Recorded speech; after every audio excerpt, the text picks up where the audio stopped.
attention. We do apologize for the delay. However, we were just trying to tie up some loose ends. We want to welcome all of you here today, and thank you so very much for coming to share with us. We want to ask, as we prepare to start this, because we are in the house of God, because I do believe in God, I do believe that we should always resort to a higher power when we are doing things relative to the needs. So we're going to have an invocation and ask that you all will share with us. Our Father in heaven, as we come this morning, we're grateful for this gathering. We thank you for all of these service providers who are here, who have come to make known their concerns to DCFS. And we pray that things will be done respectfully, that we will do things so that we can help them to understand their respective positions and the issues that they are facing, and looks for solutions and resolve to help things go forward. We honor you, we love you, we thank you. In Jesus' name we pray. Amen. Amen. Also, we want to take this opportunity to say to you, for those of you who are here, we have restrooms in the front, and also we have other restrooms downstairs that you can also utilize while you're here, the water fountain as well. And we want to move expeditiously as possible, and I want to introduce to you Senator Terry Link, who's the 30th District Senator, who's here, Representative Rita Mayfield, who's from the 60th District, also Sister Deborah Dyer Webster, the Acting Director of DCFS, and this Miss Bridget McKnight here. Okay, Miss Bridget McKnight, come right on in. That's Bridget Joe. Miss Bridget McKnight, who is the Regional Manager of DCFS. And if any of the titles incorrectly, please forgive me. And I'm Arthur Gass, pastor of Mount Zion Baptist Church and the president of the Black Chamber of Commerce. And I have also joined with me the program manager, Ms. Lydia Lewis, who is also a part of the Black Chamber of Commerce. And we want to have opening comments from each of the panelists so that if they can make you feel comfortable. We want you to feel comfortable. We don't want you to be fearful to speak, especially for those of you who have been designated to speak, to help them to understand your concerns. And for those who are not designated to speak, we do have an audience time. Once we get to that, we ask that you to sign in on the audience roster on the outside. If you haven't done so, do so, because only those that sign in will be able to speak. And you will have maybe 3 minutes to share your concerns as well. Let me just say this, I do understand that DCFS has an awesome task. They have an awesome job, and I just told Ms. Webster that if somebody would pay me $1 million a year, I don't think I would take this job, because it's a very, very difficult job, but somebody has to do it. And I think when you all were doing it, maybe you got a calling on your life to do this, but again, you got to deal with people who got concerns, and we have to listen to them. And this is why we're so glad that you all came today to listen and to take note and to hear what they have to say. Because outside of Cook County, I believe that Lake County is the next largest DCFS provider in the state of Illinois, if I'm not mistaken. I think it's Chicago, Cook, and then Lake County. But I believe this is the first time that we've had a town hall meeting of such to bring providers and DCFS together in one central location, if I'm not mistaken, so that these concerns can be shared. So we'd like to start with Senator Lane and ask that he would have remarks, and we would just follow the list as it's going to get on. I don't know if this is because age that you're going this way. Good morning, and you know it's unusual to say good morning on a Monday, but I mean good morning. It's a pleasure being here, and I thank Pastor Gass for hosting this today.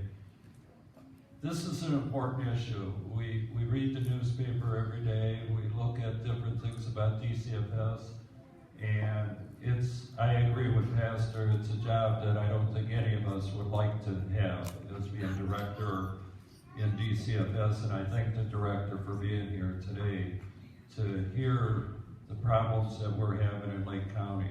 These are our children, and I mean that totally from the bottom of my heart. These are our children that we're talking about. It's their health and welfare, and it's making sure that they're provided in the best hands possible when the parents are at work or other places provide for their families. So I thank you, Director, for being here.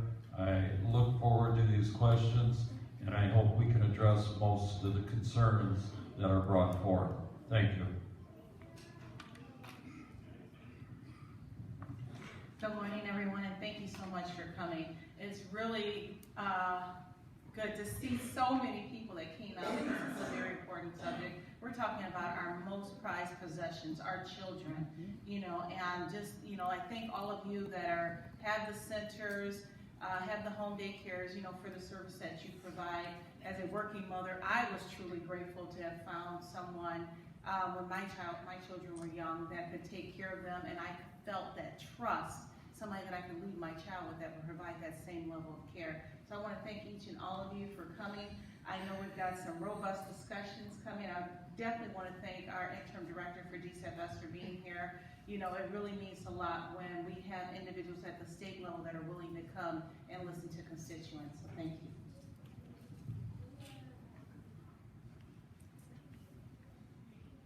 you. Good morning. I am Deborah Dyer Webster, the interim director for DCFS. I will be with DCFS. I will be the interim director for another 5 days. The acting director will start on April 15th, Mark Smith. But in my last year as interim director, I am very happy to be here with you today. And unlike Reverend Gass, I love this job. I love the work that we do at DCFS. And why do I love that work? Because we protect children and keep families together. That is our mission. That's what we do, and that's what the people at DCFS, those of us who have been here a while, that's why we are still there. A lot of people come and they're gone within like the first month or two when they really realize what it is that we do. And it's not for everyone. It's for those of us who have it in our hearts. And the reason it's in our hearts is because of what Senator Link said. They are our children, and Representative Mayfield said they are our prize. So that is why we do this work. There are other people with me here today from DCFS, and if you would just wave your hand so people would know who you are. Bridget is sitting to my left here, and then the Deputy Director of Licensing, George Vinnie Candle, and then the Associate Deputy for Licensing, Carol Morris, the Regional Administrator for Northern, Carolyn Seekin, Pamela King, Sandra Blank, okay, Julie Cummings, Teresa Reyes, Lisa, anyone else here from DCFS? Kathy Berry. All right, so. And David, excuse me, Eva Camacho. All right, so we're all here to answer your questions. Thank you so much. Also, thank you again for sharing with us and how this whole process came into being. We were in conversation with one of our members of the Black Chamber of Commerce, and that's Ms. Gloria Harris, and concerning issues that she had with DCFS. And once we began talking to her, then other providers approached us and said, well, we're having concerns as well.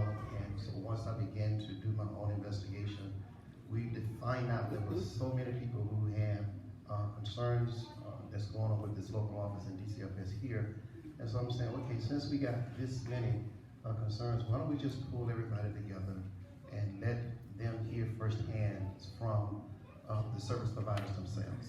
And that's why we're here. So I want to say to you all that are here, because I know many of you have expressed concerns about speaking, but I want you to know that you should not have any fear of speaking, of saying anything that has happened or has transpired in fear of retaliation, because we want you to understand this is how we resolve matters. Do not be fearful, because if you got issues, you have to put them on the table, let's discuss them, and see can we bring some resolve to all of that. So again, thank you so very much for sharing with us. And what we're going to do now, we're going to have those who have had issues with DCFS, And there's no special order that I'm going to call you in. So we have 8 people who have signed up to speak about your concerns. And then we have the audience time. And for those of you who have signed the audience sheet, once we retrieve that from the rear, then we will also give you an opportunity to speak as well. So we're going to start with Martina. I hope I get the names right. That's Martina Rocha. Is she here? She's coming? Okay. Okay, let's go then to Ms. Sheila France. Is Sheila here yet? Okay.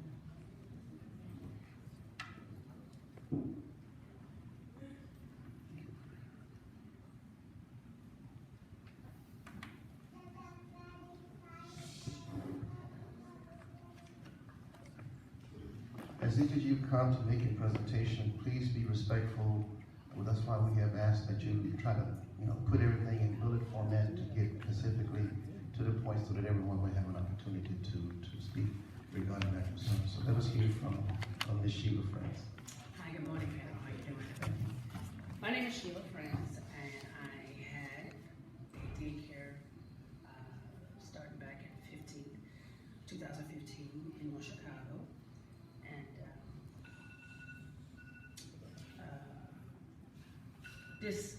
this whole DCFS situation has been very challenging to me. So they asked me to bring my situation up front to you all. From 2015, I had a daycare and everything was going well. Robert Stevenson is awesome. He is definitely a great liaison between you guys and all of us. So we certainly appreciate him being there for us. Throughout this time, let me step back, a little nervous. Prior to that, I was teaching in Waukegan, Waukegan School District, and so there were some situations, circumstances that occurred. So then I stepped out and decided to do home daycare, which I loved. I had a staff, I had about 13 children before and after school, as well as kids coming after, and we had a tutoring program and everything there. Throughout this, I'm gonna try to shorten it and get to why I'm here. As there was alleged allegations that came abroad forefront when I was in the daycare business, which resulted me to have to go to a court process. Can't believe I'm saying this out loud. Daycare, I went to jail. I was put in jail. I thank God that I won the case. I knew I was clear. But throughout this time, Robert Stevenson has truly been my back on this. I'm like, you gotta be kidding me. Alleged allegation came. It took about a year for me to get cleared of the wonderful charges that was unbelievable to just altered my life, changed me. But I'm thankful that Robert was there for me. Brought all the paperwork into you all, Susan, Bridget, talked to her on the phone, several other individuals in DCFS, and it was like, I went through all the process through you guys, DCFS stepped in, then you guys wanted to get me down as a child predator, all kind of different things. I thank God that I beat every charge that ever came across my way, because there's no weapons formed against me on that time. All right. Freed at everything, and when I brought it up, and Robert, throughout this time, and some have to condense it because it's really big, I caught cancer. So my staff continued on working while I was trying to go through my health issues. On a weekly basis, Mr. Stevenson, I have a running list that he called me, talked to me, spoke to me, what's going on with your cancer, when is the surgery to remove it, etc. The day of the surgery, he and I was even speaking that early the day before. Throughout this, I beat that. I'm good. I'm glad I'm here. Robert has never left my side. Mr. Stevenson had my back. Susan Cohan, she decided to say, well, and I won't quote, yes I can. Her words were, you can't possibly beat all these charges and be clean. No way. But a little smirk on her face down here at Belvedere. I'm looking at her like, what are you talking about? And throughout this process, I spoke to Rita Mayfield, representative, and I thank her for her help of trying to. They came behind the doors and revoked my license while I was trying to be healed, get sick, go through my everything. I mean, every charge. You couldn't have possibly beat all these charges. No way. I thank you, Ms. Rita Mayfield, for your help in trying to get some people involved with me back then, but they took my license away. It was said that I signed documentations while I was sick. I have no recollections of signing anything while I was sick. So I stand here before you that my whole life was altered and shattered because of walking in DCFS, and this is not fair. You know, and I can't, and I want to stand here for Robert, Mr. Stevenson, saying I thank him for his support, and probably helping all of us, because without him, I don't feel you guys are there for us. You don't listen. You don't hear. You hear, you're not being heard. We're not being heard, though. So I thank you. I was told that I could come back and maybe get my license again. I love children. Make no mistake about it. But I can deal with the process of what we have to deal with you guys. It's rough. I'm an honest person. It's a chore. We want to get paid. We want our money on time. We want the service that you should be providing for us to make our lives better. This is crazy. This is ridiculous. I would hang up with you guys and just like, oh my God. Call Robert Stevenson. He likes Jello. Come on, you can do this. So if anybody else I can say out of the whole organization, Mr. Stevenson has truly been my light, and I'm thankful for that. We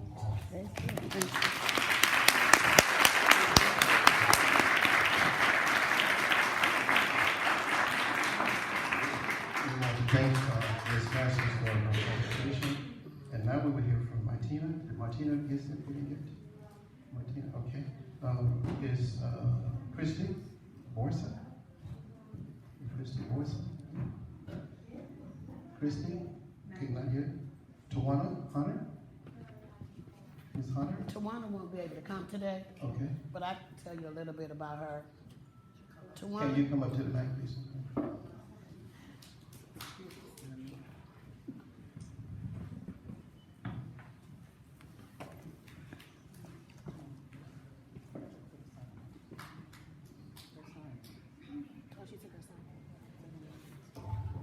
Tawana wasn't able to make it because she didn't have anybody to keep her kids, so she had to stay. Tawana's case was a lot like mine. She did an application for a center. Two people had already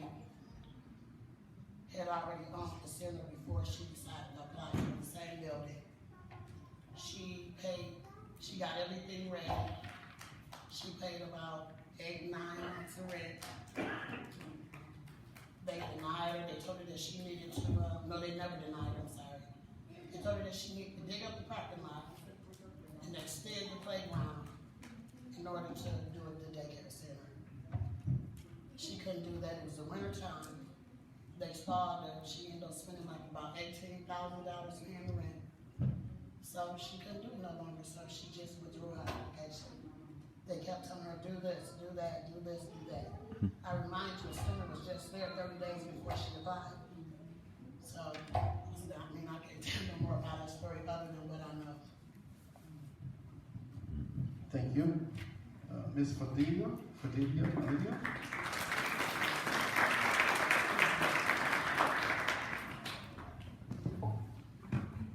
Hello, my name is Fidelia Nino, and for the last 5 years, I have been a provider. I thank you all for all the offer that you made to be present. I'm going to express my experience that I'm going through so we can find a clear solution to our problems. I will be brief and substantial. Robert Stevenson was my representative from the very beginning when I started my daycare. Starting in February of 2018, Christy McGee introduced herself as a new representative. Christy visited me and made a report about my residential. And within 10 days, Bridget McKnight, a licensed manager, called me to attend a meeting with her and her staff. At treated me the most offensive way. Bridget accused me of lying to her about everything I was explaining to her. Bridget told me in a very disrespectful way that I did not convince her of anything I stated. It made me feel denigrated by telling me that I was an example of a bad mother and a bad grandmother with the decisions that I had made. It is difficult for me to understand her behavior and her way of treating me because her position was to denigrate my truck and to deny all of my legality of proceeding by questioning my honor by saying that I was lying to her and that did not believe anything I stated. Bridget pressured me to surround my license immediately right in the meeting. So I told Bridget that Mr. Robert Stevenson was my former representative and that she should ask any information to him. She finished the meeting saying, within 10 days, you will hear from me of the decision that I have taken, so you can bring your license to me. I had no choice but to hire a lawyer, and it has been over a year and nothing has been resolved. I will appreciate if we all together can get a solution to this matter that not only I have, but that we all do. And I thank you again.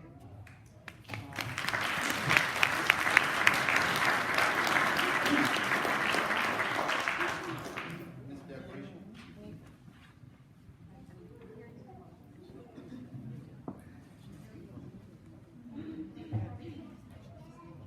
Okay, I'm Delgracia Carter, 28.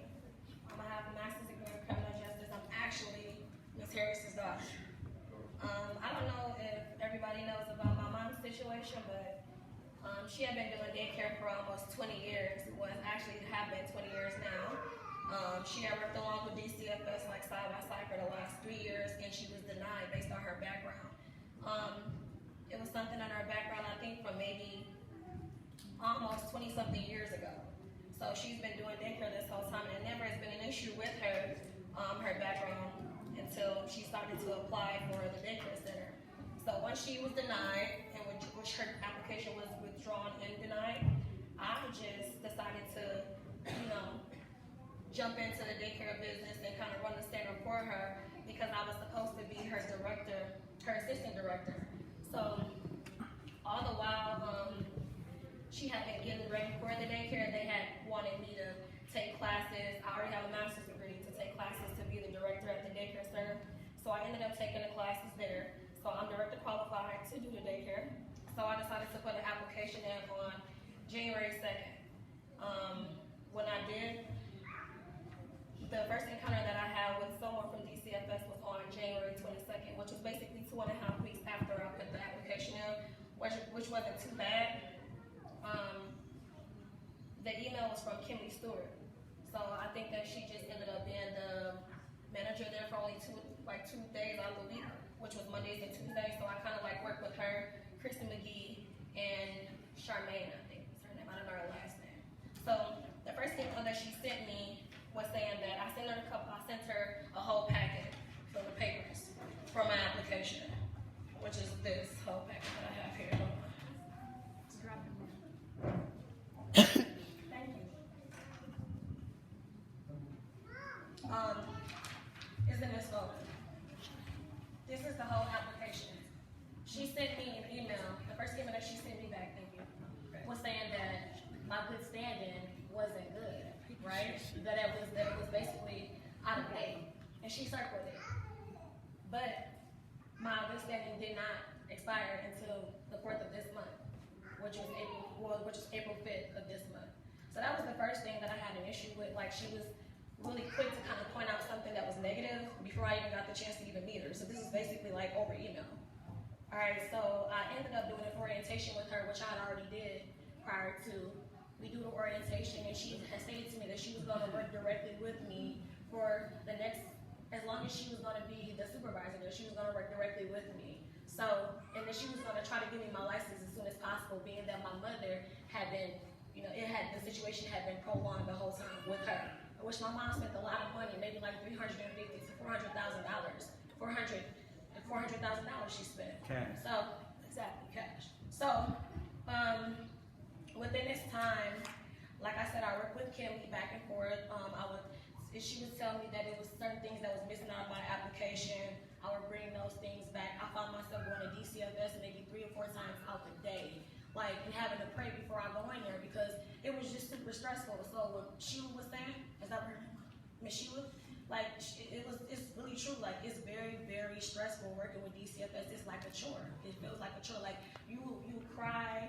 I remember finding myself, I was like, I have to really step back from doing this because I used to cry 3 or 4 times out the week based on the fact that I would just be sent back and forth to bring required documents that they were saying that I didn't bring, which my mom had already had almost everything because she was 3 days before her walkthrough before they denied her. 2 days. 2 days before her walkthrough before they denied her. So I go through the orientation process and then she told me that it would take 120 days for me to receive my permit. I would do the application first and then do a study. So I was saying, okay, well, since I have to do a study, then I'll put in for my license exempt. Okay? I put in a license exempt. I asked about that on March 14th. Everything for my application was turned in now this is for my license. All the requirements for all the documentation, all the requirements for my application was turned in on March 15th. So my application was completed on March 15th. Okay? I asked for my license for a license exempt. So it's gonna take 120 days. Okay, well I might as well be able to open the daycare and start a before and after school program before I get my license. I spoke to Kimberly Stewart and she told me that it would be okay and that once my study started for my application that I would have to stop the license exempt program, which was fine. Okay, so within that time, this is another packet for license exempt. I turned all the stuff in for license exempt on March 18th. I worked with her from the 14th until the 18th, and I had all my papers ready for her by the time that Monday got here, that Monday or Tuesday. So she told me that she was the person that basically, she would go through my paperwork and then she would give me my license for my license exempt because it's not through DCFS. Has nothing to do with DCFS. I remind you, maybe that the Thursday before then, she's asked me if it was okay for her to come to my facility. Which when I spoke to Bridget, it was like that Friday, I spoke to Bridget, the Friday after that Thursday, I spoke to Bridget. And I asked her, I said, well, Miss Stewart came to my facility. I was just trying to find, because I have everything that I've already done. When do I get my letters so I can be able to do my license exempt program? Bridget told me that Kimberly had no business coming to the facility at all. So that kind of threw me off, and like I said, I have been asking for my letter to do my license exempt this whole time, and I've never received it. So she sent me an email, which I have the emails right here. I have everything right here. I had been asking her for maybe they made me get a couple things, like the insurance. They made me renew the insurance for the building, which was almost $2,000. We had to do a lot in order for us to run the daycare. So I have a couple of emails where I'm asking her, hey, what address did you actually send the letter to? Because I want the letter for me to start the license exempt program. Oh, it's in the mail. The letter should be to you within 3 to 5 business days, right? Okay. I'm study sending emails back and forth every day. You guys have my letter. Is there a way for me to get my letter? Can I come to DCFS and get my letter? No, it's in the mail. The letter's in the mail. Now that was between basically March 18th. On the 26th, I asked her if she can send me something to let me know that I would be approved for my daycare center to open up the before and after school for licenses. On March 26th, they sent me a letter basically at 4 o'clock. But before then, she stated to me that she would have to get my letter from Springfield. So I called Springfield, which was completely different from what she told me when we were at the daycare center.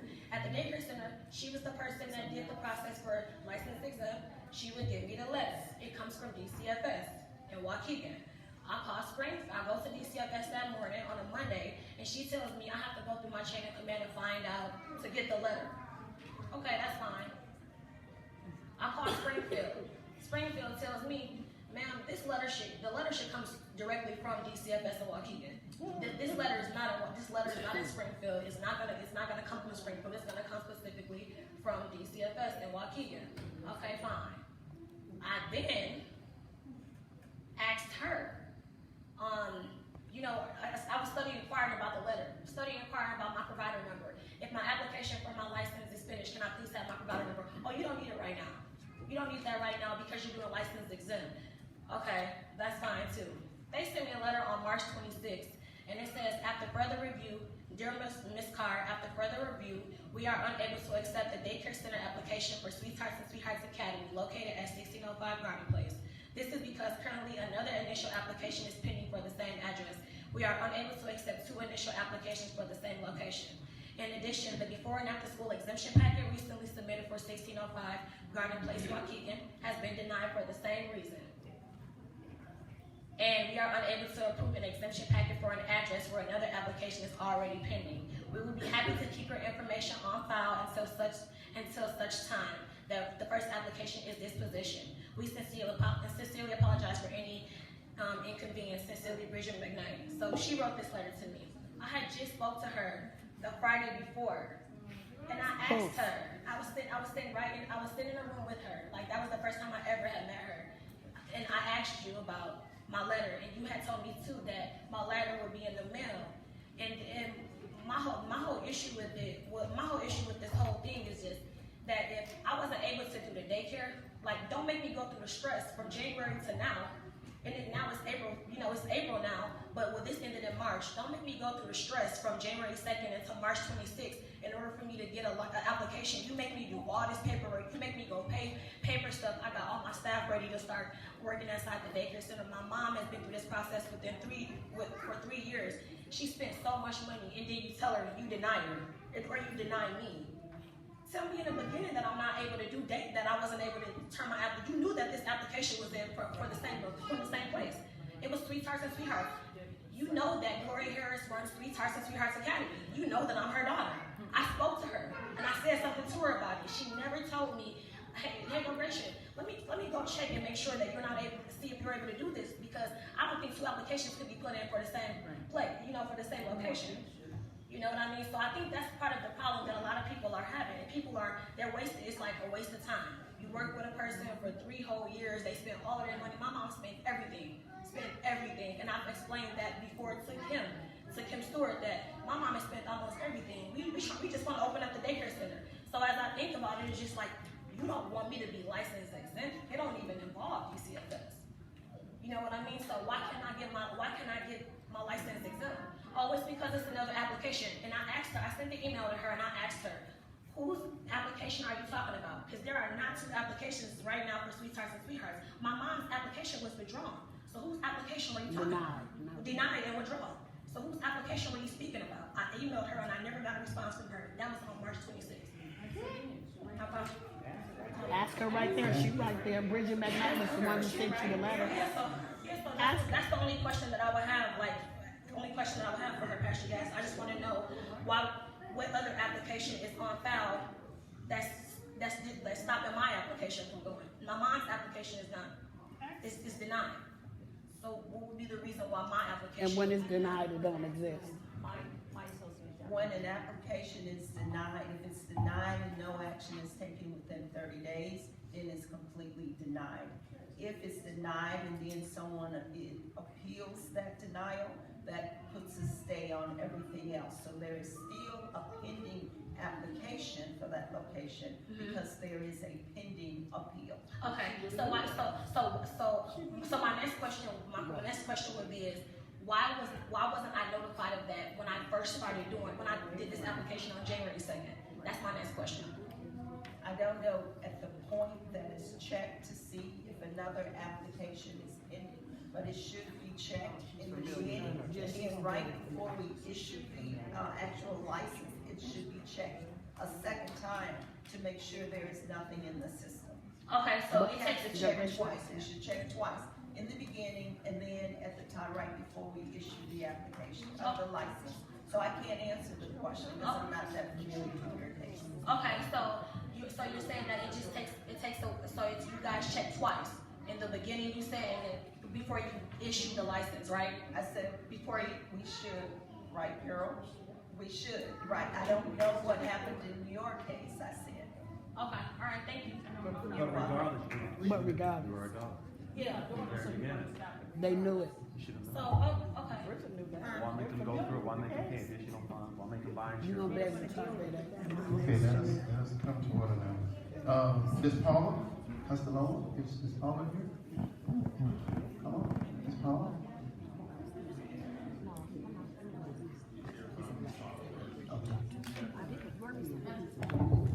Hi, everybody. How's everybody doing today? Good morning. I know there's a lot of important subjects, but here I'm a person from the outside looking in, can give some insight. My wife, she's run a successful daycare, adult daycare for the last 5 years. I've seen it firsthand, some of the inconsistencies that have occurred. I've also seen it from the outside in. I also work in finance. I do a lot of loans to try to help the community out, especially in the daycare. And I see some of the struggles that everybody, the stories are very common. And one of the things that I am here for is talking on everybody's behalf to understand, what are the protocols? Because it seems like there are set protocols for DCFS, but it seems they don't even follow them. I asked, is there a timeline when things should get done from X amount to X amount? If it's 60 days, then stay within those 60 days. A lot of times what I've seen is my wife used to be an accountant, is very thorough, has all the paperwork before it's even asked, presents it. We worked with Robert Stevens for several years. I've seen him work with other daycare providers. This guy's been a pillar. He's been an advocate for both the Black community, the Hispanic community, the white community. He treats everybody the same.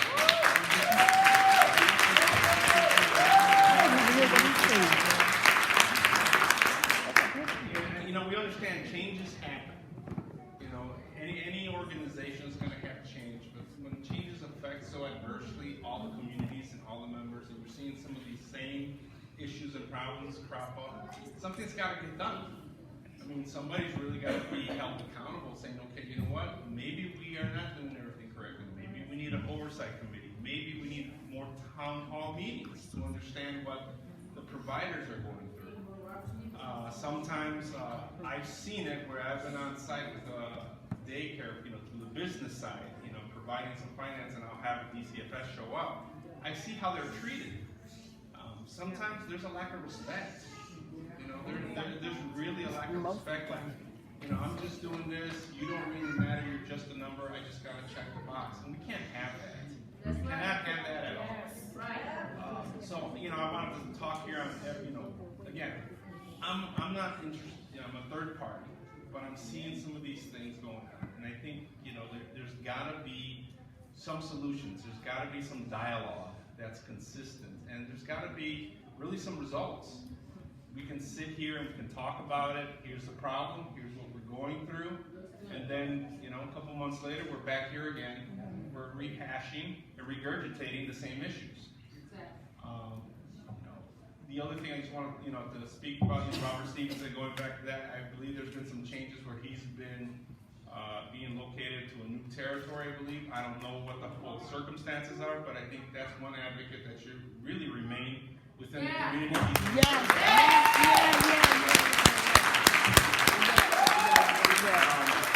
Sorry, I didn't get everybody fired up, but I've dealt with him on a professional level.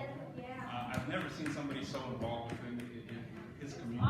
The pride that he takes, I think, says a lot. You don't see a lot of that, and I've met quite a few members of DCFS, and you just don't see that pride. Going forward, I think this is great. This is a great start, but something's got to get done. Even if there's small changes go a long way. There's got to be some cooperation between the providers and DCFS. Technically, if you're running a business, DCFS the business, we're the clients. They are the clients. They're the ones who are supposed to be serviced. You know, they have needs. You have to have structure, and that structure's got to be adhered to. You can't take months, you know, to get an application through. You can't take, you know, years, you know, to get something resolved. Our renewal process, you know, she's very, again, my wife's very thorough of getting all the paperwork. And when you're getting an email saying, oh, you know what, I'm missing this document, or you know what, I'm missing that document. I know the docs. I've seen them. They're thorough. She's never missed anything. I mean, you know, when you come from an accounting background, you're very thorough.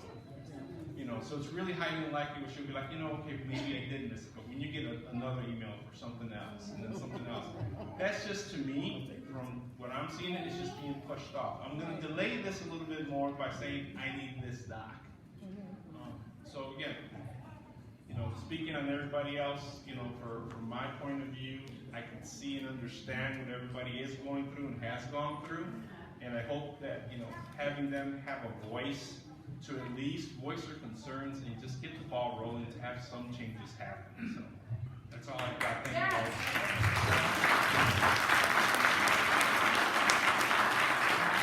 Thank you. Next, Christy Morrison, right here. Christy. Good morning, everyone.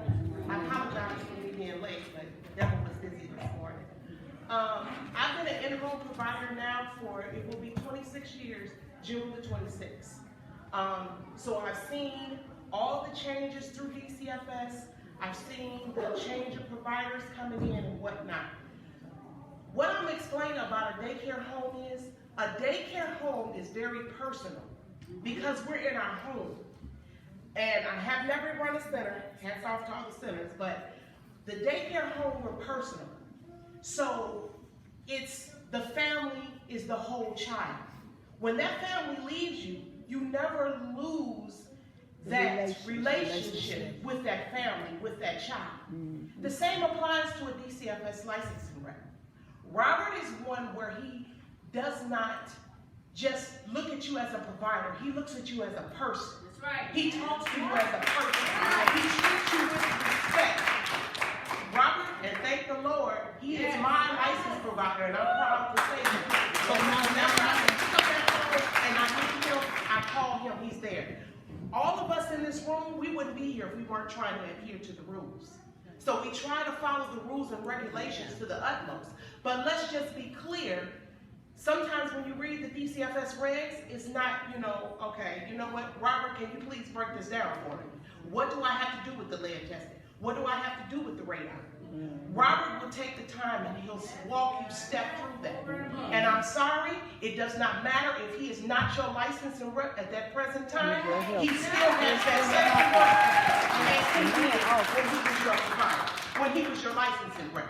It doesn't stop, just like it doesn't stop with that, you know, that child. We still have that great relationship that we nurtured to become.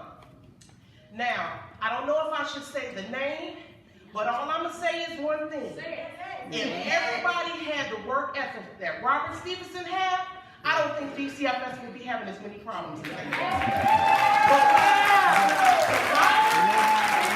A provider, now let me set the scene, and this is something that I witnessed, because every time this particular license rep came to this provider's house, I made sure, you know what, here's my 20 minutes to be out of my daycare.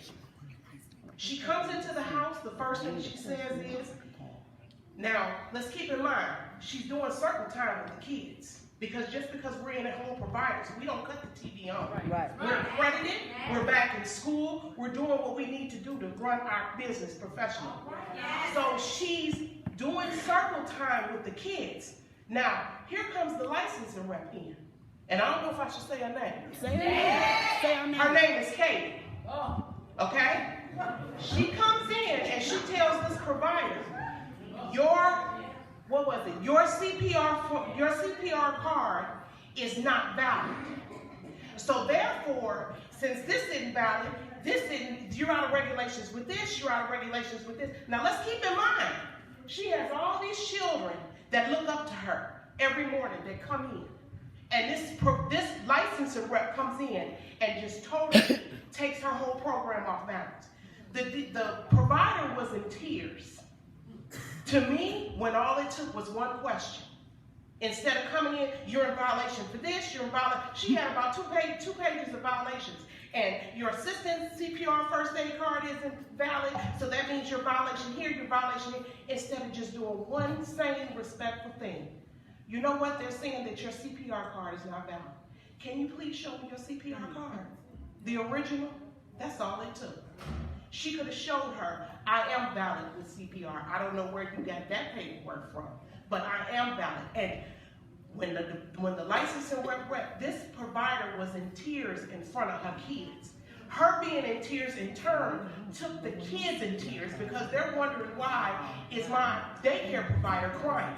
Who is this mean lady that's supposed to be on really, I understand she's supposed to look out for the welfare and the safety of the children. Don't get me wrong.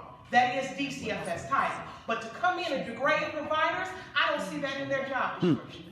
Okay? So this provider literally went in tears, which then the kids went in tears because they're wondering why is she crying. So the whole daycare was uprooted. And it took me to come in and like, okay, come on, you know, me being my goofy self, let's do something fun, you know, to get your mind, she's gonna be okay, you know, go regroup yourself. But it shouldn't take that. To me, the providers and DCFS should be on one page because what do we have in common? That child's safety. And these days, the DCFS license reps will tell you, I'm coming in to take your license. That's right. A license that we work hard for, and I've heard her say, will you release your license? No, I'm not going to release something that I worked so hard for. And I'm trying to follow the rules. I'm not perfect. Nobody's perfect but God. But at the end of the day, I'm here on Robert, and I'm thankful that he is my licensing rep. He's one that I've gone to for 6 years. And for him to be treated the way that he's treated, all I can say is, shame on you. That's the nice way of putting it. Thank you.